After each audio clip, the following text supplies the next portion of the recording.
Good morning student. अज साडा social study का जिहड़ा अगला टॉपिक है teaching device they which that is a description method. Device और मैथड दे विच की समानता है और की असमानता है मैं पहला दस चुकी हाँ।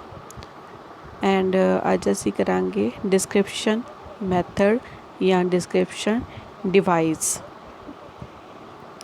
डिस्क्रिप्शन मीनस डिस्क्राइब करना। इनू औरल भी हो सकता है, ये रिटन भी हो सकता है। असी किसी चीज़ नू जदों एक्सप्लेन करके उहदियां हर एक उस टाइम दियां जियोग्राफिकल फिजिकल सोशल गल्लां बारे उसनू डिस्क्राइब करके एक पिक्चराइजेशनस करते हैं that is a description method. जिस तरह कि जलियांवाला बाग का टॉपिक लिया उस टाइम दियां जदों पुलिस ने इंग्लिश ब्रिटिश फौज आके खड़ी हो गई उस टाइम दे उत्थे की वापरिया सी और की हो रहा सी उस दे हर एक पार्ट नू जदों मैं दसांगी तो दैट इज़ डिस्क्रिप्शन मैथड। उहदे विच की कर रहा सी हर एक वड्डी तो वड्डी और छोटी छोटी गल नू डिस्क्राइब कर रहे हैं। जिस तरह कि A.H. Gorlick के accord description means the act of representing a thing by work or a sign or by both. It is a process of forming a word picture. मैंने वही गल की ना कि एक वर्ड पिक्चर बना देनी और जिसनों सुन के या समझ के तुसी अपना पिक्चराइजेशन कर लेंदे हो। और सोशल स्टडी जदों असी करा रहे होंगे तो उस विच बड़े ही मैथड्स आते हैं। Description method, lecture method, discussion method, ये काफ़ी इस्तेमाल किए जाते हैं। क्योंकि अगर मैं ताज महल बारे तुहानूं दसना चाहनी हाँ तो मैं तुहानूं ताज महल तक नहीं खड़ सकती। क्यों? क्योंकि वो ट्रिप के अंदर ह्यूरिस्टिक ट्रिप जां वो लैके जड़ा पएगा जो कि पॉसीबल नहीं होंदा है इकनॉमिकल कंडीशन के अकॉर्डिंगली। सो फिर मैं कुछ चीज़ां तुहानूं एक्सप्लेन करके उस बारे डिस्क्राइब करके दस Devangi. And the merits of description method use in all subjects. पहली गल है कि इनू असी चाहिए तो मैथ साइंस पोलिटिकल जियोग्राफी इन्हां सारियां विच ही डिस्क्राइब करके यूज़ कर सकते हैं। ईवन इन्हां दे अंदर जिहड़े सब टॉपिक्स है उन्हां दे उपर भी असी बड़े ईजली इन्हां दा इस्तेमाल कर सकते हैं। ये स्कूल करिकुलम दे नाल टोटली फिट हो जाता है। रिलेटिवली ईजी अगर इसनूं डिस्क्रिप्शन थोड़े एक्सप्लेनेशन नालों ज़्यादा ईजी आ। एक्सप्लेनेशन मीनस उस चीज़ नूं असी एक्सप्लेन करते हैं विद एग्जाम्पल्स। डिस्क्रिप्शनस इट्स मीनस कि वो जिस तरह की है उस तरह उसनूं डिस्क्राइब किया जाता है। उसकी जो कंडीशन है उस तरह उसनूं दसिया जाता है, यानी कि एक तरह की आइडेंटिटी दी जाती है कि ये चीज़ है। तो दैट्स वाई ये एक्सप्लेनेशन नालों थोड़ी जी ईजी है। यूज़ फ्रॉम जूनियर क्लासेस इसका असी जूनियर क्लासेस विच भी इस्तेमाल कर रहे हैं और कर सकते हैं। ईवन मैं देखा है कि अजकल बच्चों ऑनलाइन क्लासेस लगवाई जांदियां हैं और बहुत सारे पेरेंट्स हैं जो कि वेदांतु वाइट हैट और बाययूज़ तो ऑनलाइन क्लासेस दी कोडिंग क्लासेस लगवा रहे हैं। और किसी दी अगर कोडिंग क्लासेस हो रही होणगे तो तुसी उसनूं लागे बैठ के देखना कि वो डिस्क्राइब करते हैं, डिस्क्रिप्शन देंदे कि बेटा इस चीज़ नूं इत्थों इदां फड़ोगे तो ड्रैग होके इत्थे तक चले जाएगी, इत्थों इस तरह करोगे तो इसनूं ये हो जाएगा। असल विच की करदे हो डिस्क्रिप्शन देंदे आ और बच्चे उन्हां इंस्ट्रक्शनस नूं फॉलो करते हैं। तो दैट्स वाई असी कह सकते हैं ਅਸੀਂ ਕਹਿ ਸਕਦੇ ਹਾਂ ਕਿ ਇਸ ਦਾ ਇਸਤੇਮਾਲ ਅਸੀਂ ਜੂਨੀਅਰ ਕਲਾਸਿਸ ਵਿੱਚ ਵੀ ਕਰ ਸਕਦੇ ਹਾਂ। ਲੈਂਗੁਏਜ ਡਿਵੈਲਪਮੈਂਟ ਡਿਸਕ੍ਰਿਪਸ਼ਨ ਦੇ ਵਿੱਚ ਇੱਕ ਕੁਆਲਿਟੀ ਜੋ ਵੀ ਦੇਣ ਵਾਲਾ ਹੋਵੇ ਉਹਦੇ ਵਿੱਚ ਇਹ ਹੈ ਕਿ ਉਹਦੀ ਲੈਂਗੁਏਜ ਦੇ ਉੱਪਰ ਪੂਰੀ ਪਕੜ ਹੋਣੀ ਚਾਹੀਦੀ ਆ। ਗੁੱਡ ਲੈਂਗੁਏਜ ਵਿਦ ਦੇ ਐਪਰੋਪ੍ਰੀਏਟ ਵਰਡਸ, ਜੋ ਵਰਡਸ ਹੈ ਜੋ ਸਿਚੁਏਸ਼ਨਸ ਹੈ ਉਹਨੂੰ ਸਹੀ ਤਰ੍ਹਾਂ ਐਕਸਪਲੇਨ ਕਰਨ ਲਈ ਉਸ ਤਰ੍ਹਾਂ ਦਾ ਐਪਰੋਪ੍ਰੀਏਟ ਵਰਡਸ ਹੋਣਾ ਬਹੁਤ ਜ਼ਰੂਰੀ ਆ। ਯੂਜ਼ਫੁਲ ਫਾਰ ਆਲ ਸਟੂਡੈਂਟਸ, ਹਾਂ ਇਹ ਸਾਰੇ ਹੀ, ਚਾਹੇ ਉਹ ਹਾਈ ਲੈਵਲ ਦੇ ਹੋਣ ਚਾਹੇ ਲੋ ਲੈਵਲ ਦੇ। ਇਟਸ ਹਾਈ ਔਰ ਲੋ ਦਾ ਮਤਲਬ ਇਹ ਨਹੀਂ ਕਿ ਅਮੀਰ ਗਰੀਬ, ਇਸ ਦਾ ਮਤਲਬ ਹੈ ਕਿ ਉਹਨਾਂ ਦੀ ਐਵਰੇਜ, ਉਹਨਾਂ ਦੀ ਬੋਲਣ ਦੀ, ਉਹਨਾਂ ਦੀ ਸਮਝਣ ਦੀ, ਉਹਨਾਂ ਦੀ ਕਰਨ ਦੀ ਐਵਰੇਜ, ਉਹਨਾਂ ਦੀ IQ ਲੈਵਲ ਕੁਛ ਵੀ ਹੋਵੇ, ਉਹਨੂੰ ਅਸੀਂ ਡਿਸਕ੍ਰਿਪਸ਼ਨ ਦੇ ਰਾਹੀਂ ਉਹਨਾਂ ਦਾ ਟੋਪਿਕ ਜਾਂ ਉਹਨਾਂ ਦਾ ਕੁਛ ਕੰਮ ਕਰਵਾਉਣਾ ਚਾਹੁੰਦੇ ਹਾਂ ਕਰਾ ਸਕਦੇ ਹਾਂ। ਡਿਵੈਲਪਡ ਹੈਬਿਟ ਆਫ ਲਿਸਨਿੰਗ,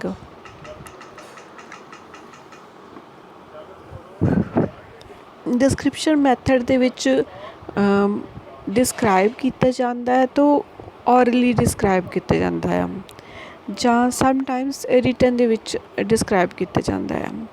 ਔਰ ਇਹ ਜਿਹੜੀ ਡਿਸਕ੍ਰਿਪਸ਼ਨ ਦਿੱਤੀ ਜਾਂਦੀ ਹੈ ਉਹ ਸਾਹਮਣੇ ਵਾਲੇ 'ਤੇ ਡਿਪੈਂਡ ਕਰਦੀ ਉਹ ਕਿੰਨਾ ਪੇਸ਼ੈਂਸ ਨਾਲ ਬੈਠ ਕੇ ਉਸ ਚੀਜ਼ ਨੂੰ ਧਿਆਨ ਨਾਲ, ਕਿੰਨੇ ਕੰਸਨਟ੍ਰੇਸ਼ਨ ਨਾਲ ਸੁਣਦਾ ਆ।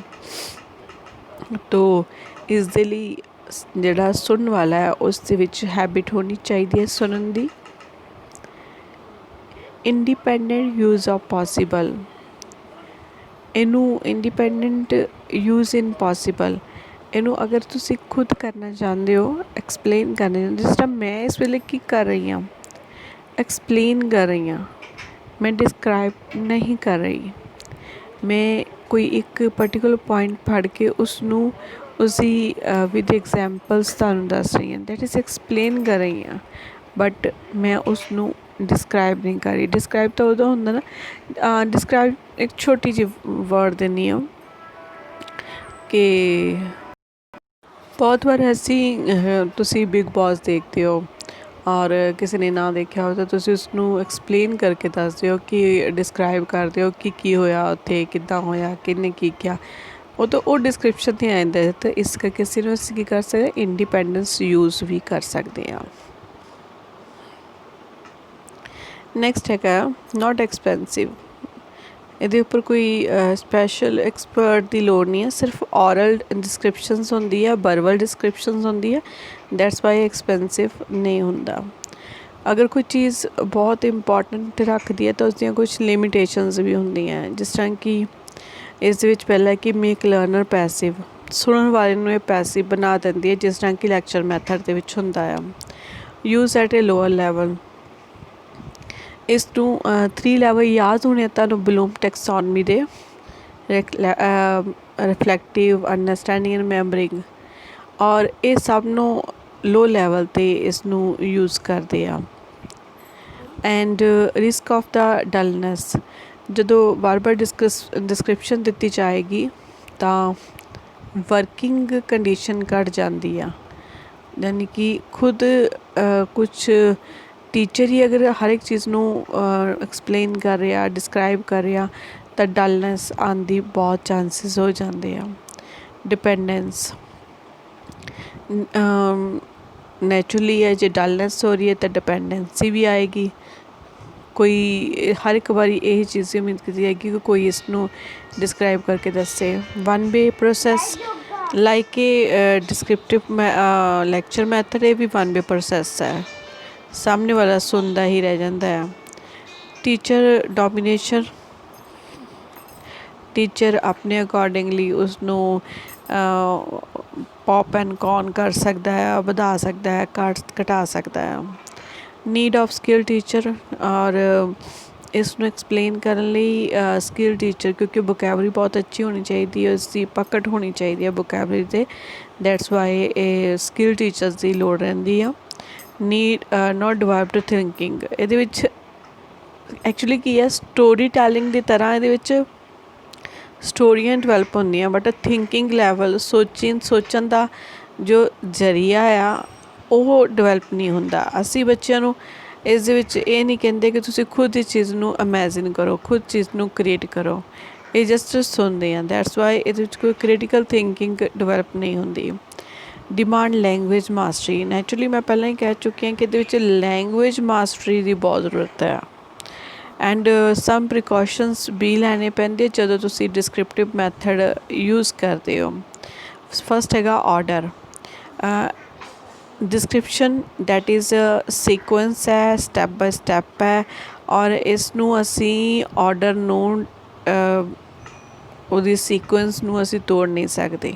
ਤਾਂ ਸਭ ਨੂੰ ਪਹਿਲਾਂ ਇਹਦਾ ਇਹ ਧਿਆਨ ਹੈ ਕਿ ਉਸਦੇ ਆਰਡਰ ਨੂੰ ਧਿਆਨ 'ਚ ਰੱਖੋ। ਦੈਨ ਸਟਾਈਲ, ਕਿਸ ਸਟਾਈਲ ਦੇ ਵਿੱਚ ਉਸਨੂੰ ਉੱਥੋਂ ਲਾਈਵ ਕੀਤਾ ਗਿਆ, ਭੇਜਿਆ ਗਿਆ, ਔਰ ਕਿਸ ਸਟਾਈਲ ਨਾਲ ਤੁਸੀਂ ਅਗਰ ਉਹ ਸਟਾਈਲ ਚੇਂਜ ਕਰ ਦਿਓ ਕਿਸੇ ਚੀਜ਼ ਦੀ ਜੋ ਨੋਵੈਲਟੀ ਹੈ ਉਹ ख़त्म ਹੋ ਜਾਏਗੀ। ਡਿਟੇਲ, ਇਟਸ ਫੁੱਲੀ ਡਿਟੇਲ ਦੇ ਉੱਪਰ ਡਿਪੈਂਡ ਹੈ। ਐਂਡ ਇਟਸ ਨੋਟ ਮੀਨਸ ਕਿ ਤੁਸੀਂ ਹਰ ਇੱਕ ਉਹਦਾ ਪੋਪਕਰਨ ਕੌਣ ਦੱਸਣਾ ਹੈ, ਇਟਸ ਅ ਬਰੀਫਲੀ ਆ। ਔਰ ਇਸ ਦੇ ਵਿੱਚ ਡਿਸਕ੍ਰਾਈਬ ਕਰਨਾ ਔਰ ਨੌਲੇਜ ਪ੍ਰੋਵਾਈਡ ਦੇਣੀ ਇਹ ਸਫੀਸ਼ੈਂਟ ਹੋ ਜਾਂਦੀ ਹੈ। ਨੌਲੇਜ ਮੈਕਸੀਮਮ ਨੌਲੇਜ ਦੇ ਉੱਪਰ ਹੀ ਡਿਪੈਂਡ ਹੈ। And experience, and just like in narration ਦੇ ਵਿੱਚ ਜਿਸ ਤਰ੍ਹਾਂ ਤੁਸੀਂ ਨਰੇਸ਼ਨ ਵੀ ਕਰਨਾ ਹੈ ਐਂਡ ਡਿਸਕ੍ਰਿਪਸ਼ਨ ਨਰੇਸ਼ਨ ਦੇ ਵਿੱਚ ਡਿਫਰੈਂਸਿਸ ਇਹ ਹੈ। ਨਰੇਸ਼ਨ ਹੁੰਦਾ ਹੈ ਕਿ ਕੋਈ ਬੰਦਾ ਆਪਣੀ ਪਰਸਨਲ ਹਾਰਟ ਬੀਤੀ ਨੂੰ ਨਰੇਟ ਕਰਦਾ ਹੈ ਕਿ ਮੇਰੇ ਨਾਲ ਇੱਦਾਂ ਇੱਦਾਂ ਹੋਇਆ, ਰਾਈਟ। ਬਟ ਜੋ ਉਹ ਚੀਜ਼ ਉਸ ਨੂੰ ਐਕਸਪਲੇਨ ਕਰਨ ਲਈ, ਨਰੇਸ਼ਨ ਕਰਨ ਲਈ ਜੋ ਇੱਕ ਮੈਥਡ ਯੂਜ਼ ਕਰਦਾ ਉਹ ਕਿਤੇ ਨਾ ਕਿਤੇ ਉਹ ਡਿਸਕ੍ਰਿਪਸ਼ਨ ਦਾ ਮੈਥਡ ਯੂਜ਼ ਕਰਦਾ ਹੈ ਡਿਸਕ੍ਰਾਈਬ ਕਰਨ ਦਾ, ਕਿਉਂਕਿ ਉਹ ਉਸ ਵੇਲੇ ਚੀਜ਼ਾਂ ਨੂੰ ਡਿਸਕ੍ਰਾਈਬ ਕਰ ਰਿਹਾ ਹੁੰਦਾ ਆ। ਬਟ ਡਿਫਰੈਂਸ ਇਹ ਡਿਸਕ੍ਰਿਪਸ਼ਨ ਅਸੀਂ ਕਿਸੇ ਵੀ ਚੀਜ਼ ਨੂੰ, ਕਿਸੇ ਵੀ ਈਵੈਂਟ ਨੂੰ ਡਿਸਕ੍ਰਾਈਬ ਕਰ ਸਕਦੇ ਹਾਂ, ਉਹਨੂੰ ਡਿਸਕ੍ਰਿਪਟ ਕਰ ਸਕਦੇ ਹਾਂ। ਐਂਡ ਐਕਸਪੀਰੀਅੰਸ, ਹਾਂ ਇਹਦੇ ਵਿੱਚ ਐਕਸਪੀਰੀਅੰਸ ਟੀਚਰਸ ਹੀ ਵਰਕ ਕਰ ਸਕਦੇ ਆ। ਔਰ ਜ਼ਰੂਰੀ ਹੈ ਕਿ ਤੁਹਾਨੂੰ ਐਕਸਪੀਰੀਅੰਸ ਹੋਣਾ ਚਾਹੀਦਾ ਕਿ ਉਹ ਕਿਸ ਤਰ੍ਹਾਂ ਉਸਨੂੰ ਕਰਨਾ, ਕਿਸ ਤਰ੍ਹਾਂ ਉਸਨੂੰ ਪੇਸ਼ ਕਰਨਾ ਹੈ ਕੰਮ। ਕਲੀਅਰ ਓਬਜੈਕਟਿਵ, ਅਗਰ ਅਸੀਂ ਕੋਈ ਚੀਜ਼ ਕਰਵਾ ਹੀ ਰਹੇ ਹਾਂ, ਚਾਹੇ ਉਹ ਕੋਈ ਵੀ ਚੀਜ਼ ਹੈ, ਤਾਂ ਉਹਦੇ ਓਬਜੈਕਟਿਵ ਕਲੀਅਰ ਹੋਣੇ ਚਾਹੀਦੇ ਆ। ਕਿਉਂਕਿ ਅਗਰ ਓਬਜੈਕਟਿਵ ਦੇ ਵਿੱਚ ਕਨਫਿਊਜ਼ਨ ਹੋਈ ਤਾਂ ਉਹ ਟੋਪਿਕ ਚੰਗੀ ਤਰ੍ਹਾਂ ਨਹੀਂ ਹੋ ਪਾਏਗਾ। Understanding of device, device tough ਨਹੀਂ ਹੈ, ਬਟ ਇਸ ਨੂੰ ਸਮਝਣਾ ਬਹੁਤ ਜ਼ਰੂਰੀ ਹੈ ਕਿ ਇਸ ਦਾ ਮੈਥਡ ਕੀ ਆ ਔਰ ਇਸ ਦਾ ਰੀਜ਼ਨ ਕੀ ਆ।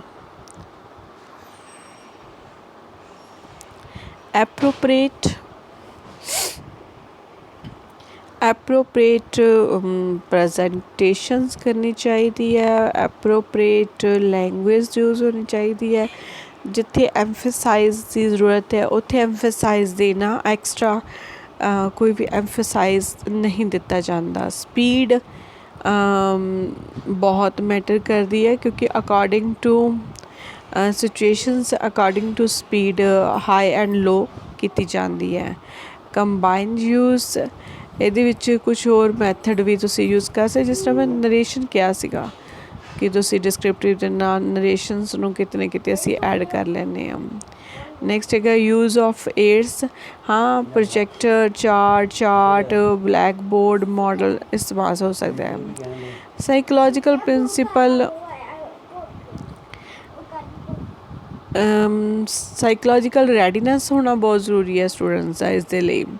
ਐਂਡ ਐਫਰਟਸ ਫਿਰ ਹੀ ਉਹ ਆਪਣਾ ਅਸਰ ਦਿਖਾਉਣਗੇ ਅਗਰ ਉਹ ਰੈਡੀ ਹੋਣਗੇ ਔਰ ਉਹਨਾਂ ਵਿੱਚ ਕਿਸੇ ਤਰ੍ਹਾਂ ਦੀ ਫਟੀਕ ਜਾਂ ਕੋਈ ਕਨਫਿਊਜ਼ਨ ਨਹੀਂ ਹੋਏਗੀ।